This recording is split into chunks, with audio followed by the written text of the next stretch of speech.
Hello YouTube, what is up? And welcome back to my channel. My name is Kate, and on this channel I would like to take you on my journey to throughout my pre-prep phase leading up to a photo shoot, and after that to my actual prep. We will do a maintenance phase in between over Christmas and the New Year phase. On around February next year, we will going into the actual prep, leading into my first show, my comeback next year in May 2026. I don't know the date yet, so the dates haven't been released yet, but it's only October. If you feel like me, and I'm pretty sure most people will feel the same, this year has just gone so quickly. And so we are in October. In fact, today when I'm filming this, it is the 10th of October. Crazy. So today I'm taking you on with me for a little meal prep. So I'm 8 weeks out of my photo shoot, like theoretically 9 weeks. But the last week is peak week, so that actually doesn't count. So you should be ready before peak week. And so it's not gonna be really a peak week in sense of like peak week before a show, because I won't be that lean. I'm hoping to be around 15% body fat. I see how it go. Because if you're still carrying body fat, a peak week does not really work. So there's no point in doing a peak week if you're still carrying body fat, if you're not actually stage lean. And stage lean, I'm meaning below 15% body fat, probably single digits, which I will be achieving next year, but just not now. And yeah, it would be nice. I guess I have never ever been a single digit body fat percentage. It would be probably looking really, really good for the photo shoot, but I won't be achieving that until then. I just need to be realistic. And yeah, but I want to be lean and I want to have visible abs by the time I am having that photo shoot, and I am confident I'll be achieving that. So I've been on week 4 or 5. I think next week is week 5 actually. No, week 4 is the end of week 3. No, week 4. No, yes, now I remember. It is. Yeah, I said in my pizza video, which was the previous video where I did like a pizza recipe with you guys. I said I will be updating you after week 4. Sorry, that was German. It is the end of week 4. Next week gonna be week 5, and I'm gonna do a little update with you later on. So I will be taking you with me to my laptop, and I will show you my Excel file where I am tracking all of my data, and I will go through with you through my data, explaining what I'm doing and why I'm doing this and what it means as well. If you're interested in these kind of things, just stay on. And so before we getting there, I'm just cutting my vegetables while talking to you guys. I will be writing out, because I'm actually tracking my vegetables, because my calories to achieve my goal in 8 weeks that I have on my mind, my calories are pretty low. I'm also doing 5 sessions of cardio per week, which is not too extreme. I'm doing 100 minutes of cardio, Stairmaster, moderate intensity, 20 minutes a day, 5 days a week, which is, to be honest, not too bad. It is more than I would be usually doing. I usually hardly do any cardio, but unless I feel like it. In dieting phasing, I'm usually trying to incorporate some cardio just to get more energy expenditure in, because I'm quite sedentary, so I am 90 to 95% of my time I am a coach. So I am a registered nutritionist and I'm also a personal trainer. So I am partly being at the gym, teaching and training people face to face, but I'm also an online coach.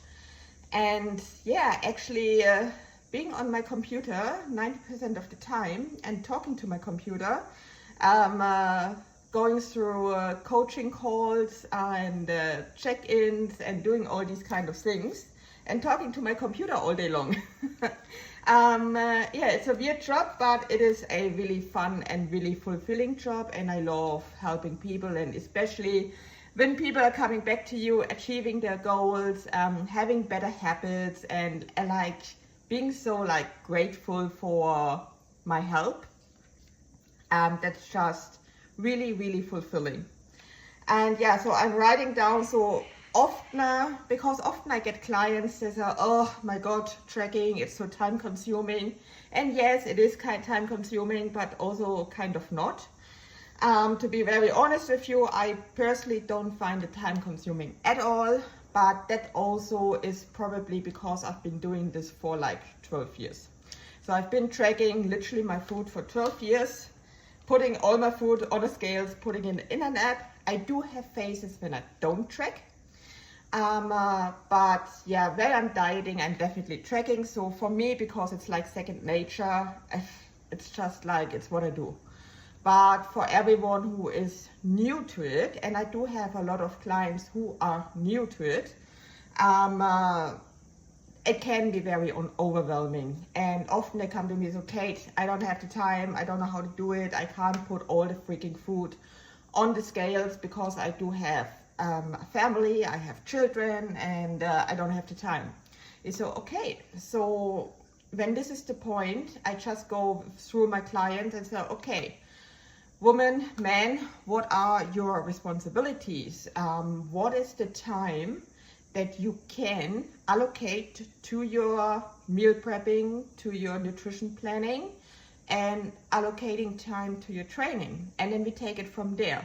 And then depending on the time that that person has available to do these things, we can write down an estimate of how and when we're going to achieve that goal.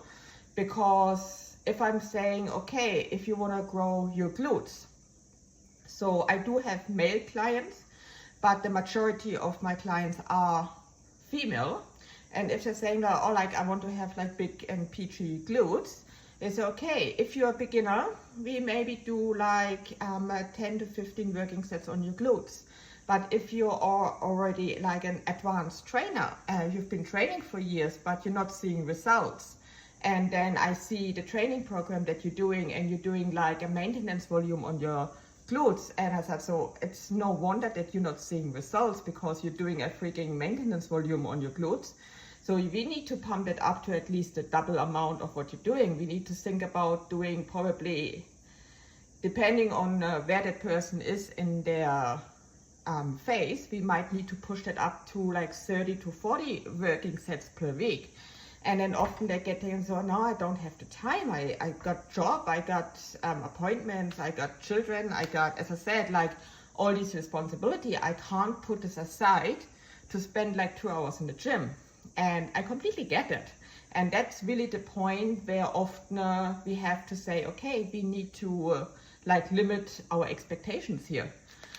So we kind of need to make a game plan that literally fits into that person's lifestyle. Like, do you want to grow your glutes? Okay, we need to do that certain amount of working sets, but which body parts are less important that we maybe have to cut those body parts even out, doing like maybe a few sets only, like 5 to 10 sets on, let's say, your biceps. Like most women don't really care too much about their biceps or their chest. Like most women actually want to have like nice toned arms, but you don't necessarily need to do direct work on your triceps and your biceps. It is actually enough often to do just the pull and the push work to have work done on your biceps, because with all the pull exercises, you have like your biceps as the secondary muscle group, and your triceps kind of helping out as well. So we just really need to make a game plan. Okay, what tools, what time do we have available to make that happen? And if we don't have enough resources or not enough time, we might maybe need to like limit that expectation, work with what we got, maybe having like a goal that is more achievable. But then at the same time, often the schedule often changes. Like, okay, let's start on that. Let's see how we go. And then over time, we see if we maybe can add in a little bit more. So often it's like when I'm telling people like the plan, okay, we have to do this and this and this and this and this. That sounds like super, super overwhelming. And but often it's then when they get started and like getting into that routine, it's okay, I can manage it actually. So maybe we can actually get up to like 40 working sets a week, if that is even necessary. Like if I have a beginner, we don't need to do 40 sets. That's too far out. But as I said, those 40 working sets is for someone who's already been training for a few years. For someone who is just starting out, like anywhere between 10 and 15 working sets might be enough. But especially when you are a beginner, the little things already can be very overwhelming. And this is just the same what I have just explained, just at a lower capacity.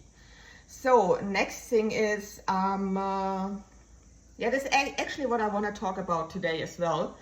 I had like a conversation with one of my clients, and she really wanted me to help her with gaining confidence in the gym. And I have to drink something quickly. Cheers.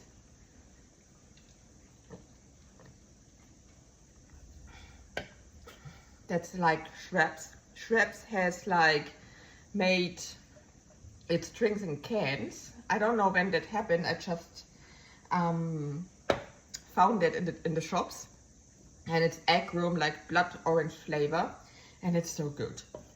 It helps me with my appetite regulation, because I'm, as I said earlier, hardcore dieting, and yeah, I'm hungry and I have cravings, and that stuff really helps.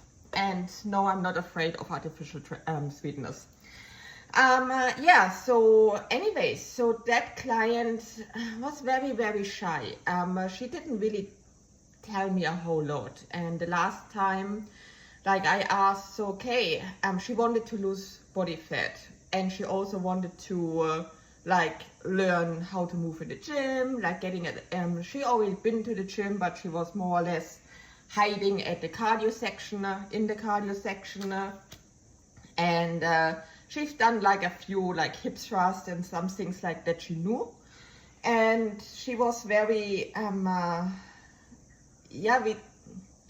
my focus on her was because she told me her main goal is fat loss. So I really wanted to focus on the nutrition side of things with her. Which nutrition, in the first place, I am a nutritionist. I'm a personal trainer, only secondary.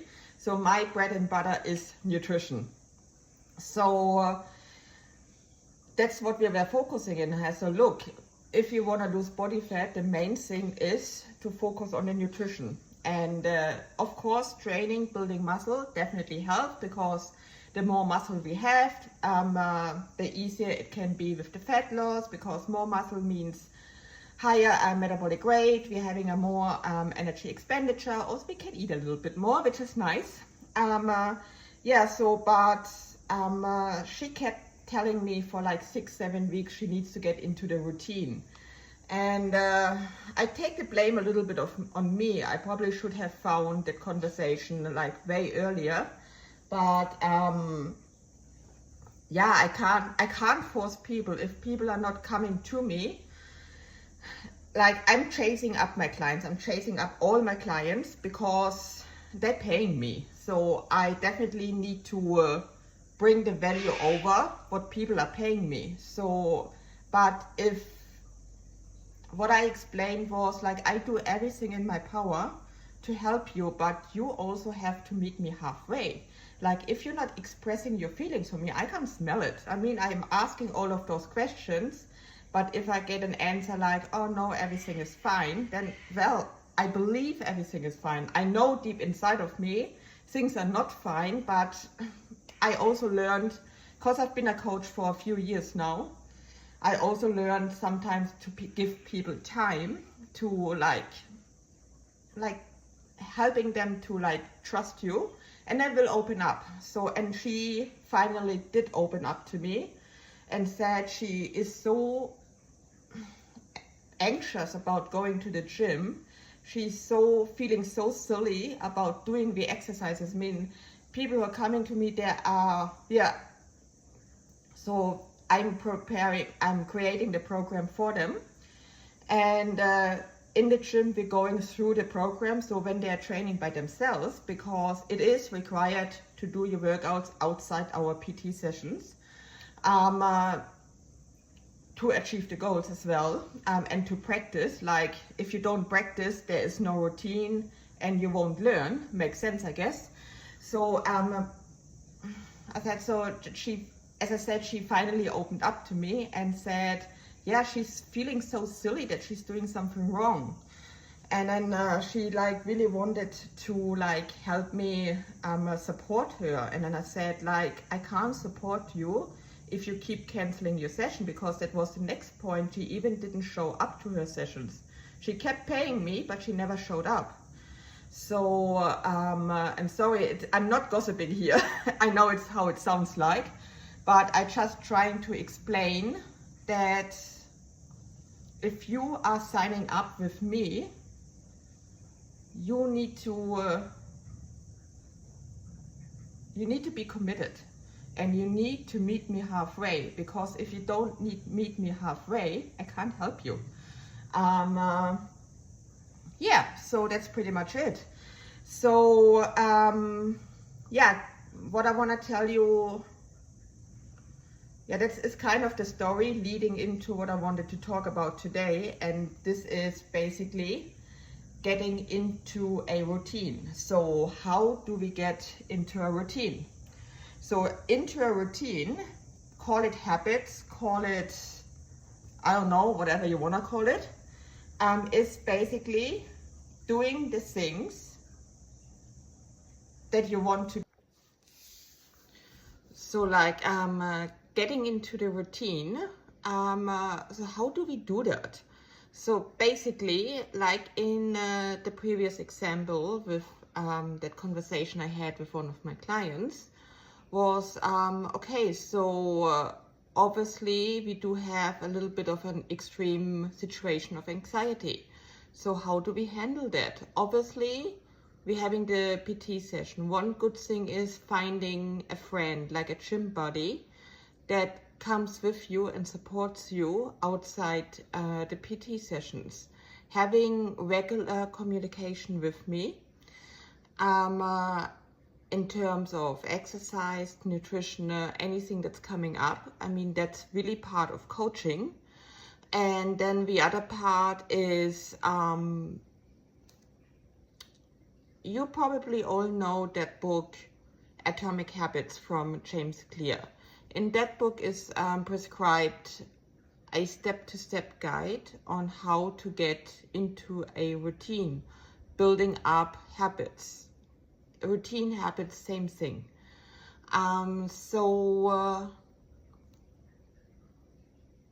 Number one is you go to the gym and stand there looking at it for 5 minutes. Then you leave. Then you come to the gym again a couple of days later. Again, you stay just for 5 minutes. You walk maybe through the lifting area to the free weights area. Again, you leave. Then you come back. Same thing again, and so on and so forth. And then eventually say, well, I've been coming here for like 2-3 weeks now, just for 5 minutes, and I leave again. So I shall maybe pick up a dumbbell So you're doing one exercise. Open up your app. I got your training plans in that app for you. And you do one exercise. And then you leave. You come back, do it again, one exercise, and you leave. And eventually you're doing maybe 2 exercises, and then you leave. Eventually, 2, 3, 4 weeks later, you might do a whole workout. And this is the way how you overcoming that anxiety, because no matter if it is a gym anxiety or a fear of public speaking like me, I'm very scared of talking in front of a camera like I'm doing here right now, even though nobody is watching me, but I will be loading this up to the public, so I'm scared that people talking negatively about me. But if I don't put myself out there, how will I overcome it? So I do get out of my comfort zone. Nutrition tracking your nutrition, putting your things on the scales. Yes, it is a little bit time consuming at the beginning when you have never done this before, but also here we are starting small. Track one meal, then you're tracking one day. I want you to track one day per week. And if you're tracking one day per week, doing that over several weeks, guess what? That's consistency. You're consistently tracking one day per week. You might start tracking a second day, a third day. Eventually, 2, 3 months down the road, you're tracking an entire week. Guess what? You have managed and got into the routine. You got over it. It may have become second nature. And this is how you get it. You need to get started. Getting started is the hardest part of it. But then you just do like really the minimum effective dose. What can you do? The mini part of anything, what I have just explained. You go to the gym, do one single exercise and you leave. You go home, track one single meal, maybe then track one day, and eventually it becomes a routine. And this is how you create it. Sounds very simple, it is time consuming, but all good things take time. And this is how you get into a routine. There's no other way, guys. All right, guys, we are here now at my office. All right, so here you can see, I put it down here. I put down my Excel sheet, only the nutrition part, because I can't blend the entire thing in, unfortunately. So I'm puffed for some reasons now. It is very hot here in this house because we don't have aircon. And I do live in the Northern Territory here in Australia, and we are currently in the build-up. So build-up is basically the transitioning phase from the dry season to the wet season. And during that time, the humidity really builds up, hence the name build-up. And it's just so humid and so hot, and we don't have aircon in our house. We do have aircon in our bedroom. I maybe should film over there. But here it's like really hot, and I just ran up the stairs, so I'm slightly puffed right now, but getting there. So all right, so as you can see here, I put the sheet down there so you can see it. I put it down here. Oh, some thunder outside. Maybe we're getting some rain. Would be nice. So my target since this week got very, very low. So I'm on week 4 now. So over the last 3 weeks, I was on 0.8% rate of loss, which was for me like 1700 calorie target, which was really good. It was, yeah, that was great. Because 1700 calories, yes, it is like a 600 calorie deficit for me, So my maintenance calories are sitting at 2200. But it's manageable. I actually have not been compliant last week, so I really kind of dealt with overeating last week, and I'm not really sure what it was, because I was fine, like mentally, and I'm really stressed at the moment because like my business is going crazy and I got so many things to do. And like leading up to the Christmas time, it's like really busy, because for us coaches, Christmas time is often a little bit tricky. So obviously we're trying to help our clients to get over this time, because often people like they're developing like a black and white mindset. They want to enjoy the time, want to eat, want to drink, but then I come around and say, hey, we can still continue coaching, and I show you strategies on how to get around. Like you still can enjoy the drinks, the foods, but maybe not overdoing it, like being mindful, still enjoying it, but being mindful. And like implementing strategies so that when that period of time is over, you're like not restarting again. You're just continuing your journey, but you're not saying, okay, I'm completely like making a cut and I start new on the 1st of January. We do not need a 1st of January to start. We don't need a Monday to start over again. We just continue what we're doing and implementing strategies. Hence those 10-week program that I got for you guys as well, which is also very affordable. That's why that one-off payment, it is very affordable. It is a lot under my normal coaching prices, because I know at this time it's really tough. You might go away, buying presents, and life, to be fair, is really expensive. So I wanted to make it like really cool for you, helping you to get over that period of time without overstarting again, or like restarting again after that period of time. And yeah, and still making it affordable.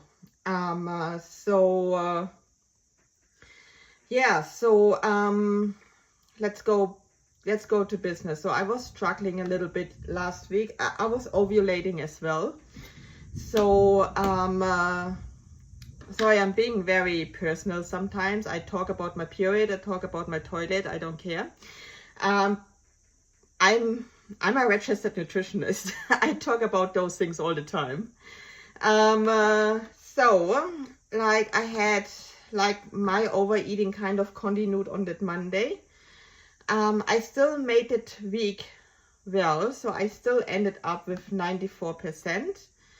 Ideally, I want to be 100%. So usually compliance means 100%. I got 94%, which is still a really big deficit for me. So I dropped my calories from those 1700 down to 1382 calories, which is a little bit beyond my recommendation. So when I set up a fat loss plan, I usually do that between 0.4 and 0.8% rate of loss of total body weight. So that is usually, yeah, that's range of rate of loss that I am using for my clients, unless discussed differently, because every person, as you know, is different. Overall recommendation is between 0.4 and 1% rate of loss of total body weight. Those 1382 calories is 1.2% of rate of loss of body fat of total body weight per week for me, which is very fucking aggressive. And on top, I'm doing 5 days of cardio. But that cardio is really not that bad. So I'm doing 5 sessions of 20 minutes of Stairmaster, which is moderate approach. It's not really light. It's also not really hard cardio. So what I do like, and I used to hate the Stairmaster. So last year for my contest prep, I was doing that Stairmaster for the very first time. And gosh, I hated it. But I was doing towards the end 5 times a week, like 45 minutes on that freaking Stairmaster. Like compared what I'm doing now, 20 minutes, that's, yeah, a lot more manageable. And also my time last year when I was prepping, I had really a lot of time, but this time I'm very time poor. So I don't think I can even fit more in unless I do it at midnight.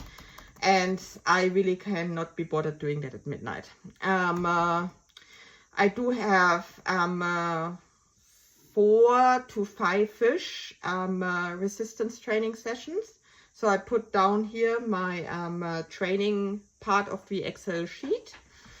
So I got, I'm training legs like 4 times per week. So the day number 5, which is here, I'm putting that in here. So day number 5 is like, I do have a little home gym here in Pine Creek, where I do have like a small hip abduction. I got a glute focus hyperextension machine, Roman chair. I got that one here, and I do some like abs training, and I do a little bit of glutes. It's like a really low load training, but I'm doing like 30-40 reps to get near failure. And the other 4 days are happening in the gym in Darwin, and those are like, I'm currently training with an RIR of 1. So I have been pretty sore the last 2 weeks. So when we're going back and when we're looking at my weight has really not significantly changed, which is very frustrating.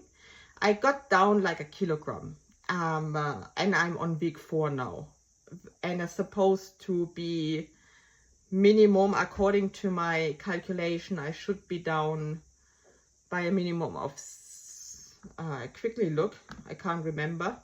I do have a plan here. I put my plan down here. So it's supposed to be by the, I put it here,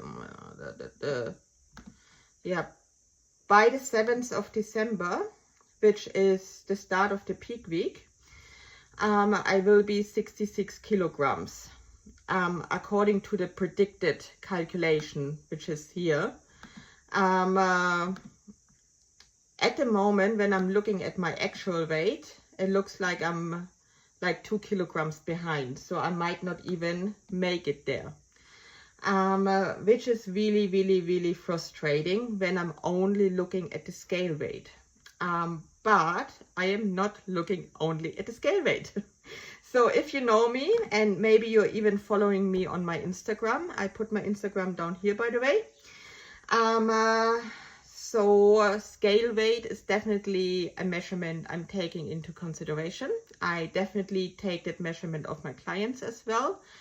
I'm taking it a lot more for myself, not so much for my clients. I do it, but I guess what I want to say is, with my clients, I'm more focusing on, I'm more asking them, how do you feel? Do you feel strong in the gym? Do you feel energetic? How is your clothes fitting? I'm more asking these kind of questions, while for myself, I'm really focusing on the numbers, because my God, I don't have competitive athletes as clients, okay? They're all Gen Pop, but I am a competitive athlete. So for me, it's a little bit different. But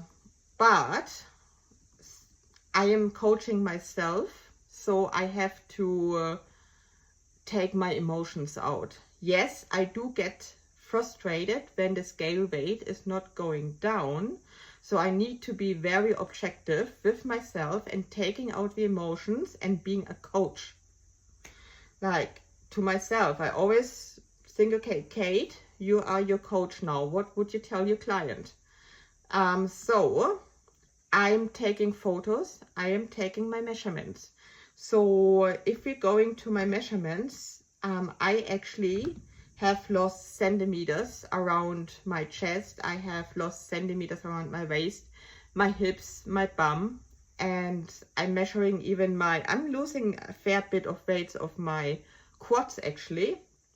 So I lost like a centimeter of each quad circumference. I didn't lose anything around my waist, but I lost off my chest, where I'm losing always the first, and I'm losing centimeter off my butt and my hips. So I definitely losing. And I also can see when I look in the mirror that my body is getting a lot firmer. And I see it in my face. Like a few weeks ago, my face was like really puffy, but I see that my face is like got a little bit skinnier. And even I got told by one of my clients, oh, I can really see you lose weight. I see it in your face. And I said, so thank you. I'm not someone who needs that outside confirmation, but obviously I'm a human being. It's nice to hear those things. So yes, in general, on the nutrition side of things, I did have a few high days. On the Monday, it was not intentional. It was a little bit of an overeating. So I am really good with my nutrition these days. But sometimes it's still like these disordered habits that I used to have. They're still trying to sneak up on me, especially in dieting, when food noise is a little bit louder. They're still trying to sneak up on me, and it happens. But it was luckily over only the Monday, and it was not like a 3,000 or 4,000 calorie day, because when I used to binge eat, I had literally 4,000 calories in within half an hour. It was freaking disgusting, and I ended up with a 1,900 calorie day, which is a little bit higher than I would love to be, because I didn't really want it to restrict that much on the other days, but it's still okay. It's like still something that I could work with and could make sure that I'm balancing out the other days to still achieve my goal.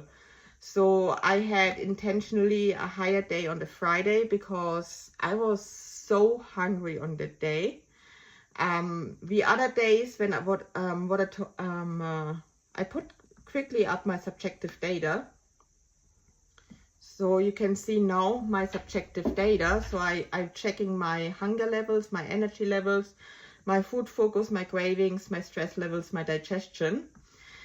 So the most of the week I actually have been like a little bit hungry or not hungry at all. Energy was like, on some days I was like little energy, but overall I was fine.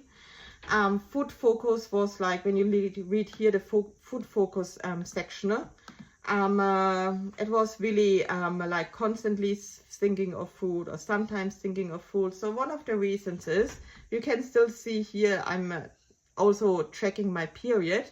It is red, so I'm supposed to be getting my period there, but I did not. I did have the symptoms like the cravings, obviously. So I really craved chocolate and bread, which is usually a good sign for me that I have to be careful that my period is coming. So I need to put in my head, Kate, you are in a deficit, your period is coming, deal with it. So I really try to put that into my head and really like trying to distract myself, because I have a lot of work to do. I was just trying to put my head down and like just work, or if I just could not work, could not concentrate on my work, I really went out and went for a walk. So that was really helpful. Like the whole week I was like really thinking of food. Today is better. I think I have overcome that craving now. It's like today, yeah, I'm fine. I'm actually not hungry. I don't have any cravings, so it's quite good. But yesterday, that Friday, I was like so hungry. Also here you can see my stress levels were really high that day. Digestion overall is pretty okay.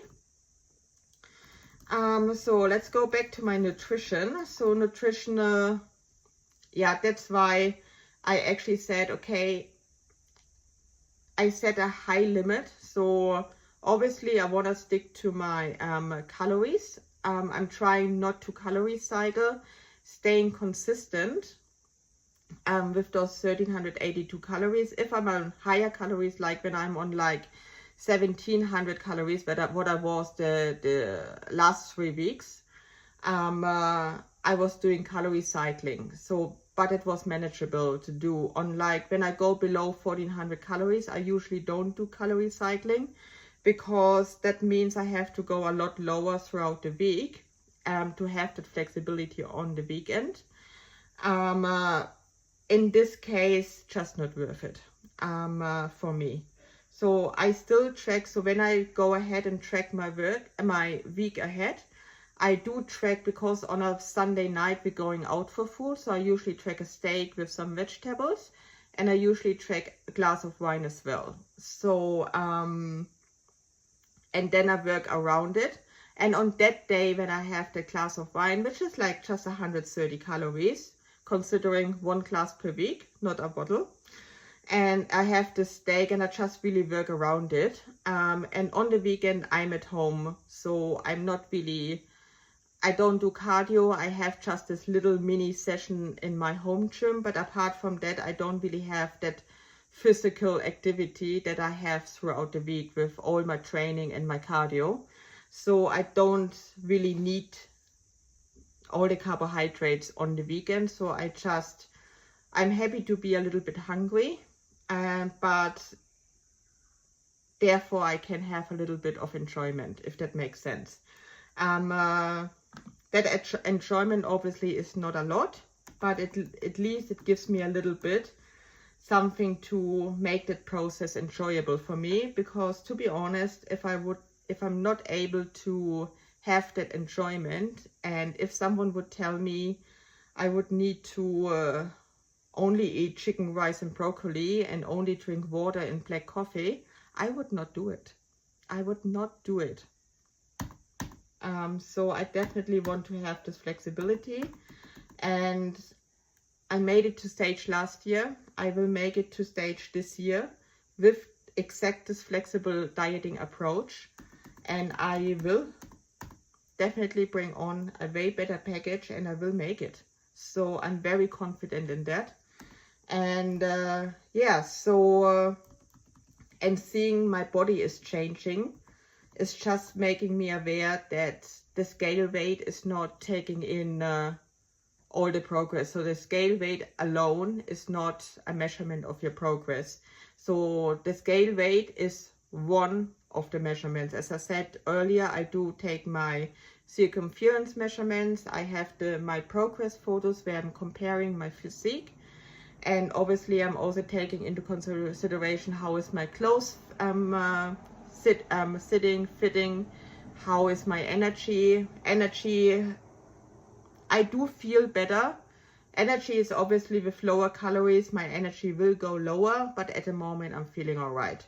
So, but I do feel better, if that makes sense. Yeah, and that's pretty much everything I wanted to talk to you about. Steps are between 8 and 10,000 steps per day.